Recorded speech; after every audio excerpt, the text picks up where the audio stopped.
बार मार्गदर्शन थोड़ी आध्यात्मिक दृष्टि लाओ, स्वाध्याय करो थोड़ा सा, जैन शास्त्रों को समझो, निमित्ताधीन दृष्टि को छोड़कर के उपादान दृष्टि लाओ। हम जो है कठपुतली नहीं है कि जो चाहे जैसा चाहे हमें नचा दे। अपनी डोर जो है दूसरों के हाथ में न दो, अपनी डोर अपना कंट्रोल स्वयं रखना सीखो।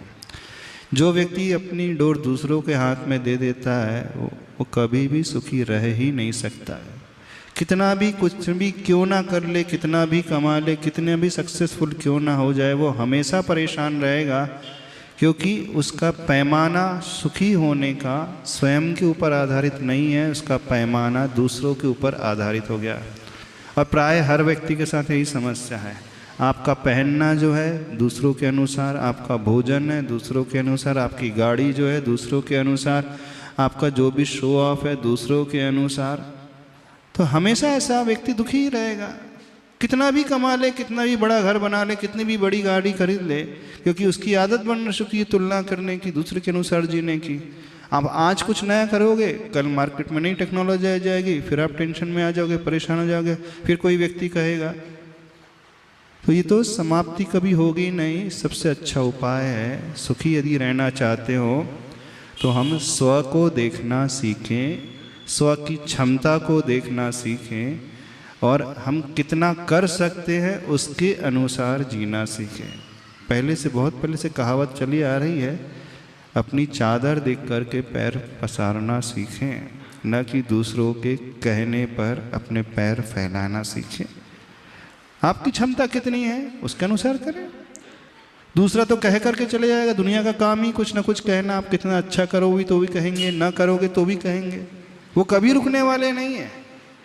तो अपने आप को देखें, अपनी क्षमता को देखें, और अपनी नीड्स क्या है, और हम कितनी नीड्स को मीट कर सकते हैं, और कितनी लग्जरियस लाइफ को हम मीट कर सकते हैं, बस उसके अनुसार जीवन जियोगे तो प्रसन्न रहोगे। और कौन क्या कहता है उस पर ध्यान ही ना दो। वे कहेंगे, 2 दिन कहेंगे, 4 दिन कहेंगे, उसके बाद अपने आप वो शांत हो जाएंगे। तो सही तरीका तो ये ही है, उसी के अनुसार जीवन बनाना सीखो। क्योंकि सुख, खुशियाँ, आनंद बाहर के दिखावे में नहीं आता है, वो तो अपने अंदर से उत्पन्न होता है। और सुखी और आनंद में जीने वाला व्यक्ति वही हो सकता है जिसके पास एकमात्र सूत्र है, वो है सेटिस्फैक्शन का और संतोष का। जो मुझे प्राप्त है वह पर्याप्त है, मैं उसमें संतुष्ट हूँ। हाँ, आगे बढ़ने की भावना अवश्य रखना चाहिए, महत्वाकांक्षी होना चाहिए, लेकिन महत्वाकांक्षी दूसरों से तुलना करके नहीं, महत्वाकांक्षी क्षमताओं को देख करके होना चाहिए। मैं कितना आगे बढ़ने की क्षमता रखता हूँ और उसके अनुरूप परफॉर्म कर रहा हूँ कि नहीं। यदि यह तरीका आपका जीना का हो जाएगा तो आपको हमेशा खुशियाँ मिलेगी।